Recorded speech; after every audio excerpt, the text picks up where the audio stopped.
For decades, Princess Anne was known as the monarchy's strongest pillar, the unbreakable daughter who never wavered. But behind closed palace doors, something happened that no one expected. A sealed investigation, hidden from public view, confirmed a truth so devastating it didn't just shake Anne, it shattered her completely. Witnesses say her reaction was instant, visceral, uncontrollable.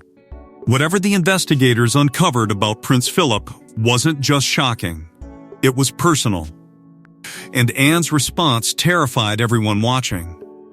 Before we go deeper into what this really means for the royal family, make sure to subscribe so you don't miss a single update. It began quietly, almost invisibly, as the most dangerous truths often do. There was no public announcement, no whispers to the press, no hint that anything was wrong. Deep within the royal legal and archival channels, a confidential inquiry had been initiated with surgical precision, concealed beneath layers of protocol and silence so complete that even senior royal advisors remained unaware of its true purpose. Those who authorized it understood exactly what they were risking. Because investigations into the past, especially one tied to a figure as revered and protected as Prince Philip, were not simply procedural. They were explosive. They had the power to destabilize memory itself. And yet, someone had made the decision that the truth, whatever it was, could no longer remain buried. Princess Anne knew nothing about it until the moment she was summoned. The request came without warning, delivered with a level of urgency that immediately signaled this was no ordinary matter. She was instructed to attend a private review inside a secured chamber, one rarely used except for matters of irreversible consequence. There was no explanation offered, no preparation given. Just a quiet insistence that her presence was required immediately. Anne, known for her discipline and emotional restraint, entered with her usual composure. She had spent her entire life navigating crises, enduring scrutiny, and protecting the institution she was born to serve. She believed she had seen everything. She believed she understood the truth of her family. She was wrong. The moment the findings were placed before her, something shifted. Those present would later describe it as the precise instant when certainty collapsed. Anne's eyes moved across the documents slowly at first, her expression unreadable. But then came the change. Her breathing grew heavier, her posture stiffened. And suddenly, the composure that had defined her for decades began to fracture. She didn't just question what she was reading, she rejected it. Completely, instinctively. Because the truth presented to her did not align with the man she had loved, trusted, and admired her entire life. Prince Philip was not simply her father, he was her greatest mentor. The one who taught her strength, the one who taught her resilience, the one who understood her in ways no one else ever could. He had been her constant in a world built on performance and expectation. And now, that foundation was cracking beneath her feet. Senior palace officials had anticipated distress. They had prepared themselves for grief, for confusion, perhaps even anger. But nothing prepared them for what came next. Anne's reaction wasn't quiet devastation, it was emotional detonation. Her refusal to accept the findings was immediate and absolute, driven by something deeper than disbelief.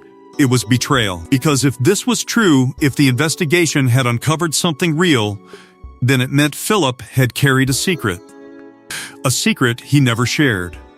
Not with the public, not with the palace, not even with her.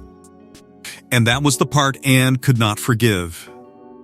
Within moments, the room transformed. What had been a controlled disclosure became an emergency.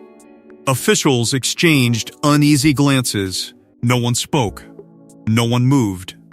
Because they understood what Anne's reaction meant. This was no longer simply about historical clarification. This was about emotional collapse.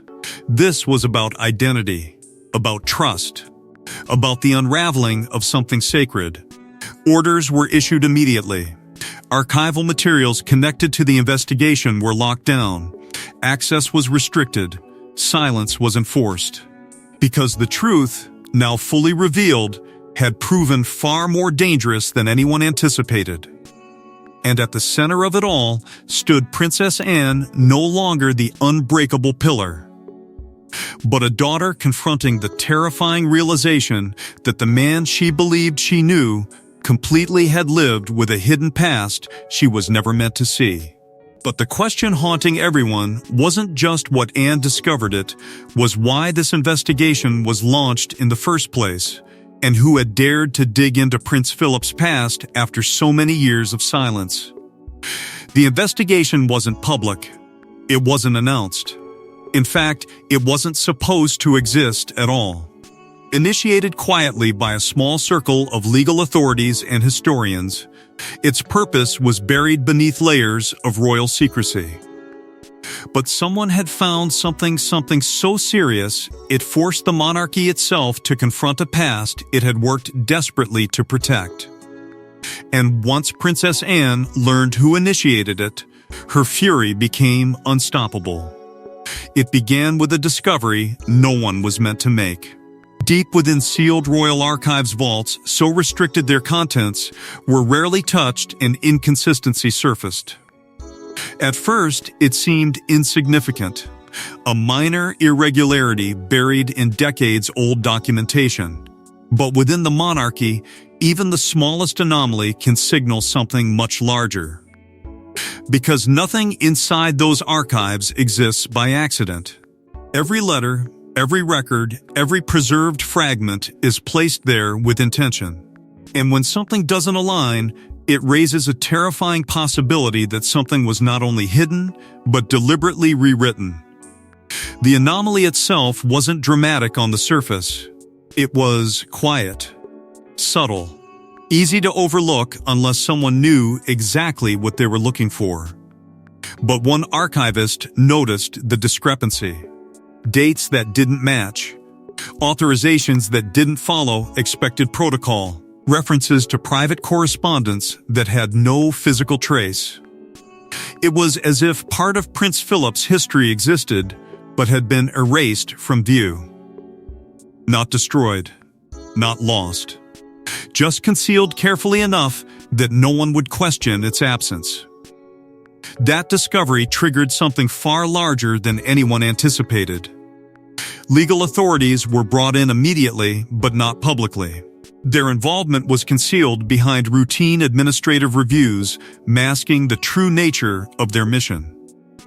This was not simply historical clarification, it was verification. Because if the archive contained contradictions, it meant the official version of Philip's past might not be complete. And if that were true, it raised a question no one inside the palace wanted to ask: what else had been hidden? The monarchy made an unprecedented decision. External historical consultants were quietly recruited. Individuals with no emotional ties to the royal family, no loyalty to protect legacy, no incentive to preserve myth. Their purpose was simple: find the truth, confirm it, document it. And what they uncovered would soon change everything. Secrecy became absolute. Access to specific archival sections was immediately restricted. Digital records were encrypted. Physical documents were relocated under special authorization. Meetings took place behind closed doors, their existence recorded only through coded references. Even senior palace officials were excluded unless their involvement was deemed essential. The investigation had entered dangerous territory. Because the deeper investigators looked, the clearer it became that the inconsistencies weren't random. They were intentional. And perhaps most disturbing of all, someone already knew. Rumors began to circulate quietly within the palace. Whispers that certain insiders had long been aware of these hidden records, that subtle efforts had been made in the past to prevent anyone from examining them too closely. Delays that now seemed deliberate. Decisions that now appeared calculated. The truth hadn't simply been forgotten, it had been protected. But the most explosive revelation wasn't about Philip's hidden past, it was about Princess Anne. She had never been informed. Not when the anomaly was discovered, not when the investigation began, not even when investigators realized the truth they were uncovering would directly impact her. The decision had been made to keep her in the dark until the findings were complete.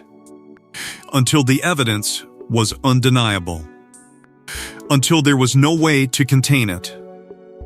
Because those leading the investigation understood something Anne herself had yet to realize. This wasn't just historical clarification. This was emotional detonation waiting to happen. And the moment she learned who authorized the investigation, who had made the decision to uncover her father's buried past, without her knowledge, something inside her changed. The betrayal wasn't theoretical anymore. It was real, personal, immediate. And as investigators dug deeper into Philip's hidden history, they began uncovering fragments of a life Princess Anne thought she knew, but which now seemed frighteningly unfamiliar. To Princess Anne, Prince Philip wasn't just the Duke of Edinburgh, he was her guide, her teacher, and her shield against the crushing pressures of royal life. Their bond was legendary, forged through shared resilience and mutual understanding. But now, investigators were revealing pieces of Philip's life Anne had never seen before. And each revelation threatened to rewrite the foundation of the man she had loved and trusted most. From the beginning, Anne had always been different. Where others hesitated, she stood firm. Where others bent under expectation, she pushed forward with defiance. And much of that strength came from him. Philip saw something in Anne that few others understood: a fire, a refusal to be controlled, a quiet determination that mirrored his own. He didn't try to soften her edges, he sharpened them. He encouraged her independence when others feared it. He taught her that survival inside the monarchy didn't come from obedience, it came from resilience. Their connection wasn't built on obligation, it was built on recognition. Anne wasn't just his daughter. She was, in many ways, his reflection. He trusted her with truths he shared with no one else. He spoke to her not as a fragile royal figure, but as someone capable of carrying emotional weight. That trust became the foundation of Anne's loyalty. She believed, without question, that there were no secrets between them. That whatever burdens Philip carried, he had allowed her to understand them. That whatever past he lived, she already knew it. That belief gave her certainty, and certainty gave her peace. But now, that peace was unraveling. Because the fragments emerging from the investigation didn't align with the man Anne remembered. They suggested something else, something hidden. Something deliberately kept beyond her reach. At first, she resisted the idea completely. Not out of denial, but out of loyalty. Her mind searched desperately for explanations that could preserve the image she held so firmly. There had to be context. There had to be misunderstanding. Because the alternative was unbearable. The alternative meant Philip had chosen silence. That realization began to poison her certainty. Slowly at first, quietly, like a crack forming beneath the surface.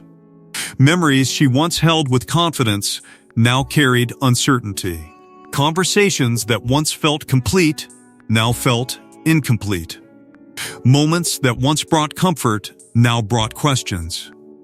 Anne began replaying everything in her mind, searching for signs she might have missed. Searching for truth hidden between words he never said. And with each passing moment, the emotional weight grew heavier. Because Anne wasn't just confronting new information.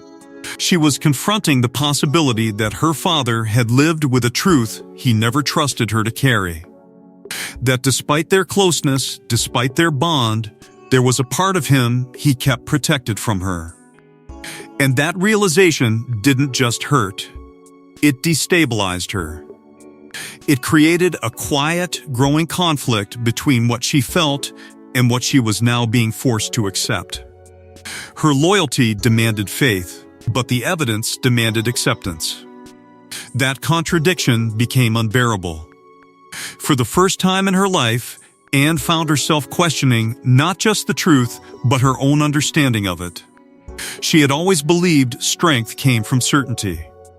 But now, certainty was gone, replaced by doubt, replaced by the terrifying possibility that the man who shaped her strength had also shaped her illusion. And as those emotions collided, love, loyalty, betrayal, confusion, something inside her began to fracture.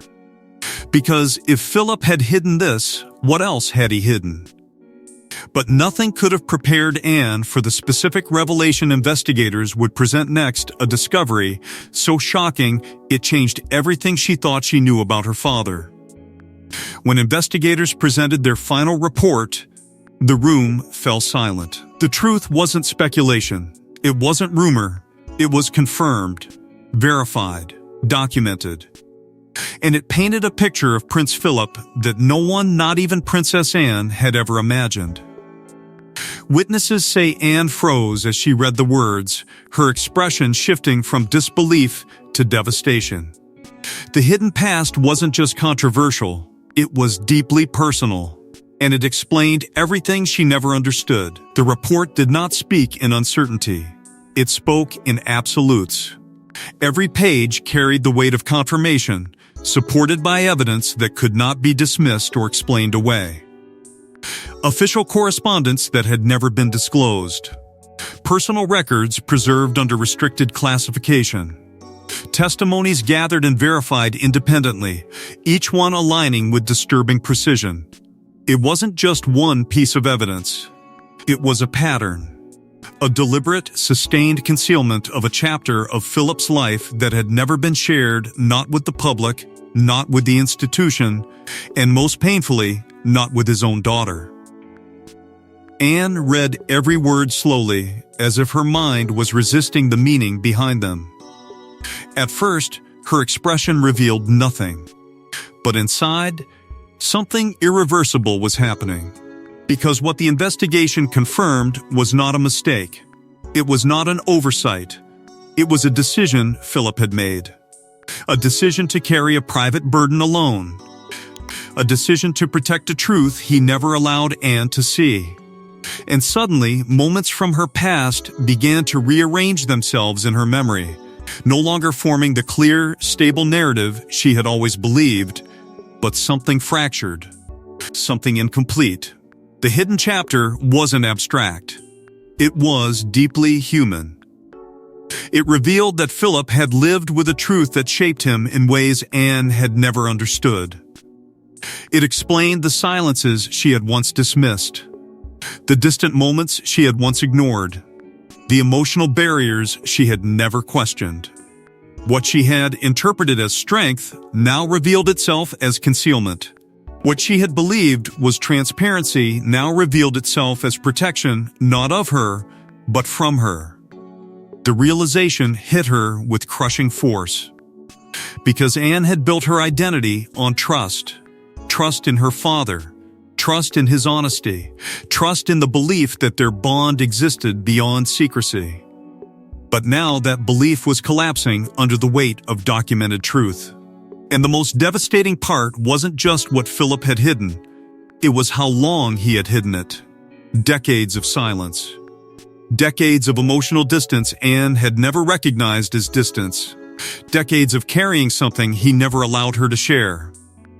Palace officials watched in silence, their unease growing with each passing second. They understood the magnitude of what Anne was processing. This wasn't simply the revelation of a secret. It was the destruction of certainty. They had prepared for grief. They had prepared for shock. But they hadn't prepared for the emotional consequences of Anne realizing that the man she trusted most had lived an entire truth beyond her reach. Her breathing changed. Her hands tightened around the document, and for the first time since entering the room, she stopped reading, because she understood now. Philip had chosen this silence, not because he didn't love her, but because he believed the truth was something she could never carry. And that realization created a pain far deeper than betrayal. It created absence, a gap between who he was and who she believed he was. A gap that could never be closed. And then came the second realization. The secret had not remained hidden by accident. Others had known. Others had protected it. Others had made the decision that Anne herself did not deserve to know. The investigation hadn't just exposed Philip's hidden past, it had exposed the system that preserved it. And suddenly, Anne wasn't just confronting her father's silence. She was confronting everyone who had participated in maintaining it. The grief that filled her chest began to transform, slowly, quietly, into something else. Because devastation can break a person. But for someone like Anne, devastation can also awaken something far more dangerous. And as Anne struggled to process the truth, her reaction quickly shifted from devastation to something far more explosive: rage. Witnesses say they had never seen Princess Anne like this before.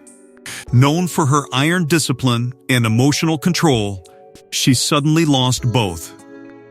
Her voice reportedly echoed through palace corridors as she demanded answers, demanded explanations. Years of trust, loyalty, and belief had been shattered in an instant. And those closest to her realized this wasn't just grief, it was betrayal. And Anne wasn't going to let it remain buried. For most of her life, Anne had mastered the art of containment. She did not break under pressure. She did not allow emotion to cloud her judgment. She endured criticism, isolation, and expectation without ever revealing weakness. That was her strength. That was her identity.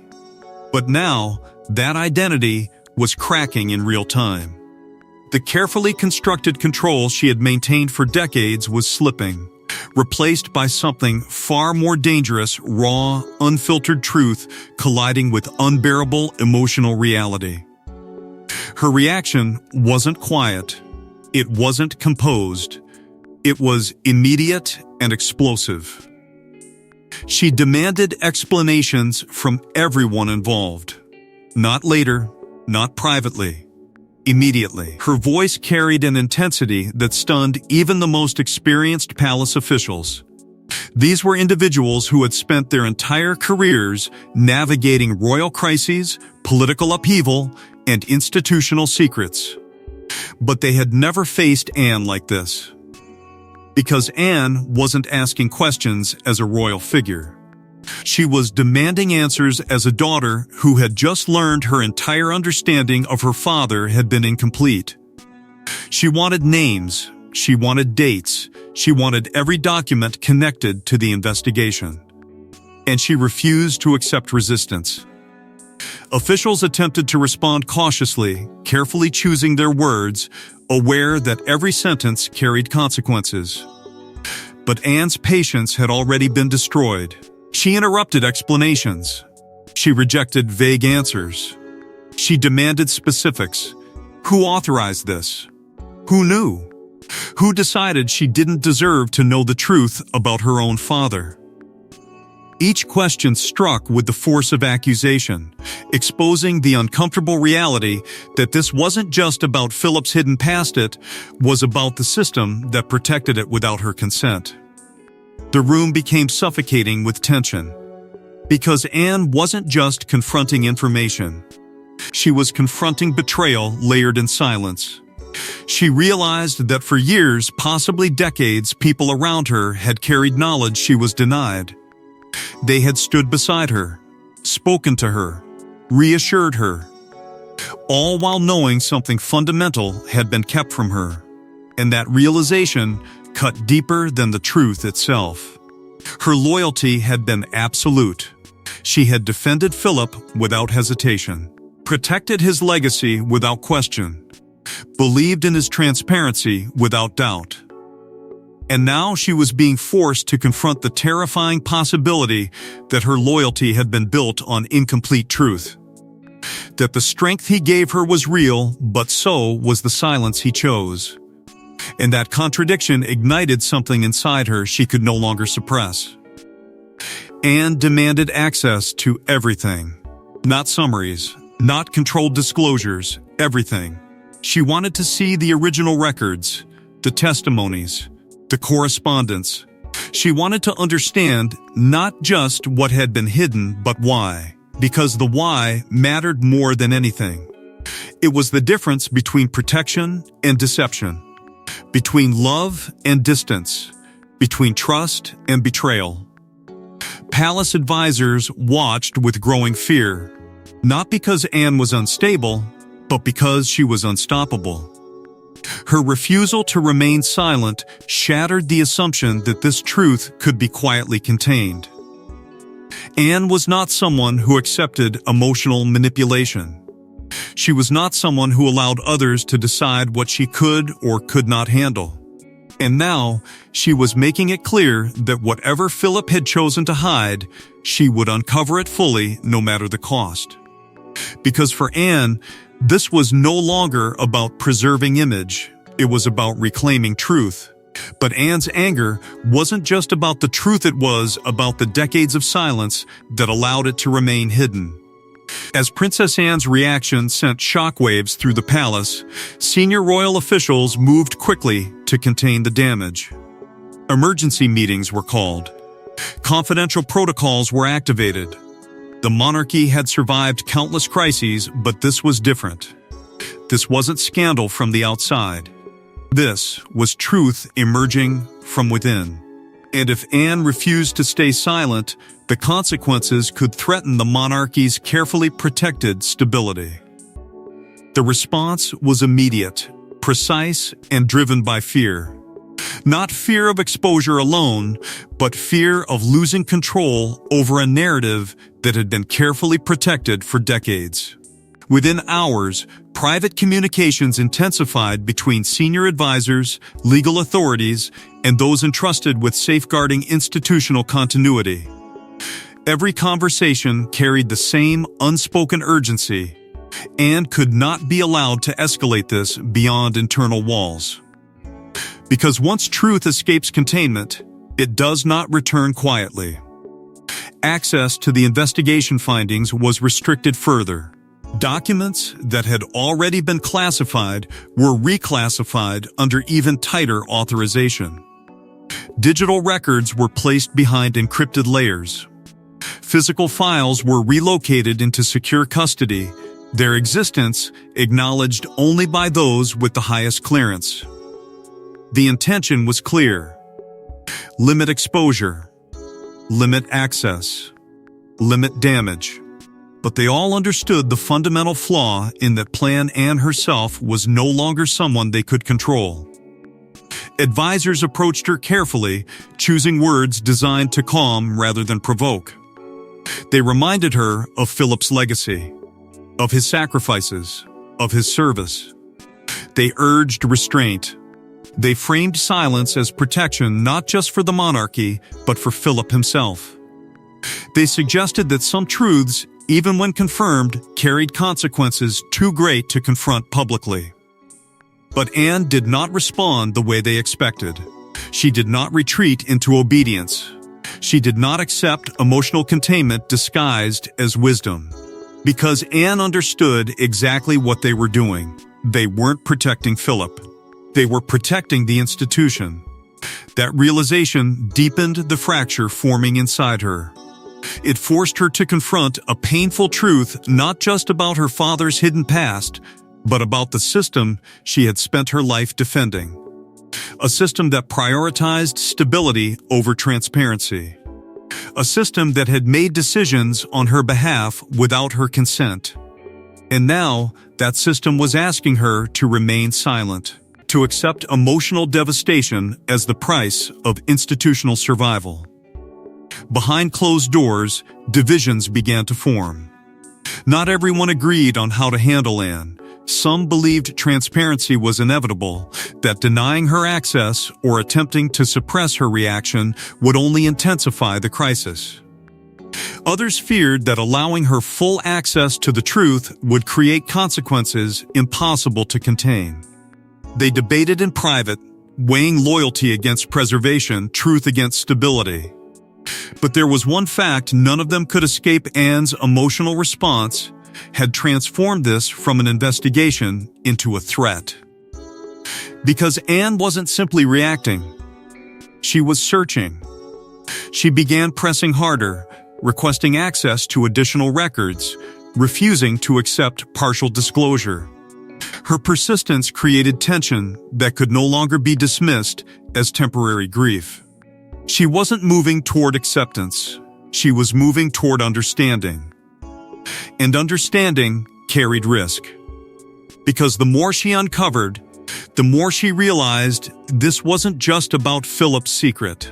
It was about the network of silence that surrounded it. Fear spread quietly among those who had known. Because Anne's determination meant the truth was no longer contained by protocol or authority. It was being pulled into the open by someone who could not be ignored, someone whose position made suppression impossible. And the institution that had once protected her was now bracing itself against her. But the deeper Anne looked, the more she realized this secret wasn't just about Philip, it was about everyone who had helped keep it hidden. The truth was devastating, but the betrayal was worse. As Anne traced the history of the secret, she discovered it hadn't been hidden by strangers. It had been hidden by people she trusted, people who had stood beside her for decades. And suddenly, Anne wasn't just questioning her father's past.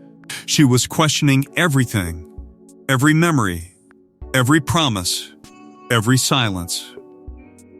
At first, the realization came slowly, almost reluctantly, as if her mind resisted the conclusion forming beneath the surface.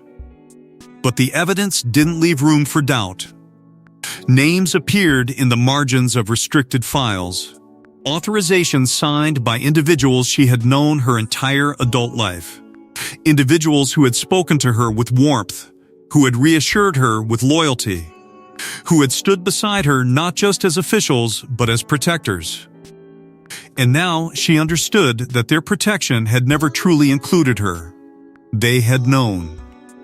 That truth alone reshaped everything. Anne began to revisit moments from the past, conversations she had once dismissed as routine, expressions she had never questioned, pauses that now felt heavier with meaning. There were subtle hesitations she remembered but never analyzed, questions that had gone unanswered, changes in tone she had interpreted as fatigue, not concealment. And now, those moments returned to her with terrifying clarity. They weren't random. They were deliberate. Carefully measured responses designed to preserve silence. The silence had never been accidental. It had been maintained. That realization cut deeper than Philip's hidden past ever could. Because Philip's silence she could at least understand. He was her father. He carried burdens she may never fully comprehend. But the others, they had made a different choice. They had watched her live with certainty while knowing that certainty was incomplete. They had allowed her to defend a version of truth they knew was only partial. And they had done so without hesitation. Trust began to collapse around her. Every familiar face now carried uncertainty. Every reassuring word now carried doubt. Anne found herself questioning not just what people knew, but when they knew it. How long had they carried this truth? How many times had they stood beside her, fully aware she was being shielded from something fundamental? The emotional impact wasn't loud or explosive. It was quieter, heavier, more permanent. It created distance where closeness once existed. Isolation became unavoidable. Not because Anne chose it, but because trust, once broken, does not return easily. Conversations grew shorter. Her patience grew thinner. She stopped accepting explanations that relied on vague justification. She stopped assuming loyalty existed simply because it always had. The emotional armor she had worn her entire life, the armor Philip had helped her build, was no longer protecting her. It was trapping her in uncertainty. She began to understand something even more disturbing. This secret had survived not because of one person, but because of many. Because of agreement. Because of shared silence. Because individuals she trusted had collectively decided that she did not need to know. That realization created a quiet paranoia she could not escape. It wasn't fear, it was awareness. Awareness that truth inside the institution was not always shared equally. That loyalty did not always mean honesty, and most painfully of all, it forced Anne to reconsider her own past. Had Philip ever wanted her to know? Had he intended to reveal the truth himself? Or had he believed silence was necessary to protect her from consequences she never understood? Those questions lingered without answers, creating emotional wounds that could not heal. Because answers required honesty, and honesty had been denied to her for too long. Anne wasn't just confronting hidden history anymore. She was confronting the fragility of trust itself. She was confronting the terrifying realization that certainty, once lost, does not return in the same form. It returns fractured, altered, permanent. And as Anne faced the full weight of the truth, she was forced to confront a question that would define everything that came next. Princess Anne now stood at a crossroads. She could protect her father's legacy or expose the truth that had shattered her world.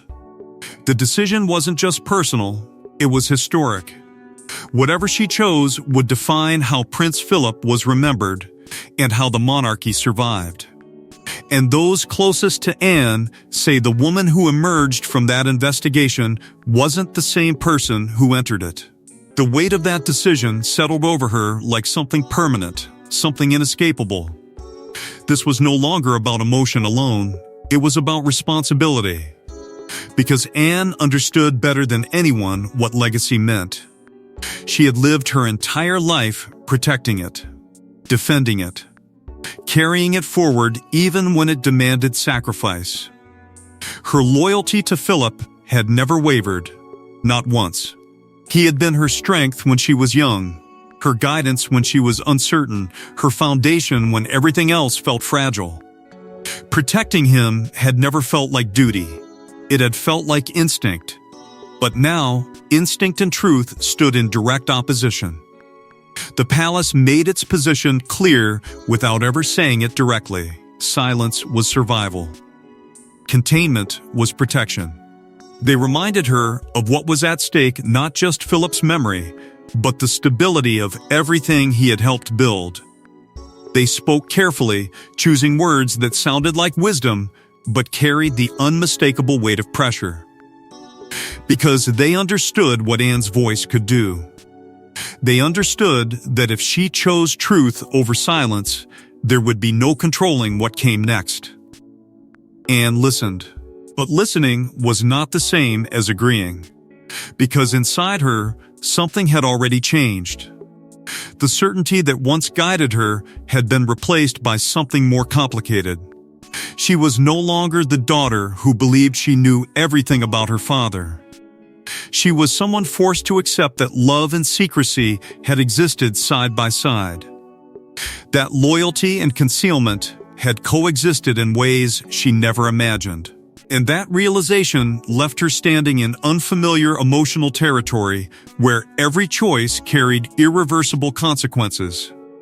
She found herself replaying his words in her mind, his lessons, his warnings, his strength. And she began to wonder whether he had always known this moment would come. Whether his silence had been an act of protection, not deception. Whether he had carried the burden alone so she would never have to. That possibility didn't erase the pain, but it complicated it. because it forced Anne to confront a truth she had never considered, that Philip's silence may have been an act of love, even if it felt like betrayal. And yet, the damage was done. Anne was no longer standing in the past. She was standing in the aftermath. And the person she had become in that aftermath was different, stronger in some ways, more vulnerable in others. She had lost something she could never fully recover, not just certainty, but innocence. The belief that truth inside her family was always shared. The belief that loyalty meant complete transparency. Those beliefs had been replaced by something harder, something colder, something real. The future now waited for her decision. Those around her watched carefully, knowing that whatever she chose would not simply define her, but everyone connected to her. Would she preserve the silence that protected Philip's image? Or would she acknowledge the truth that had redefined her understanding of him forever? There was no path that did not carry loss. No outcome that restored what had already been broken. Only the choice between preservation and revelation. And in that space between what was and what would be, Anne stood alone, not as the unbreakable princess the world believed her to be, but as a daughter forever changed by truth she was never meant to discover. Because some truths don't just change the past, they redefine the future forever. Thanks for watching. Please don't forget to like and subscribe, and we will see you in next one.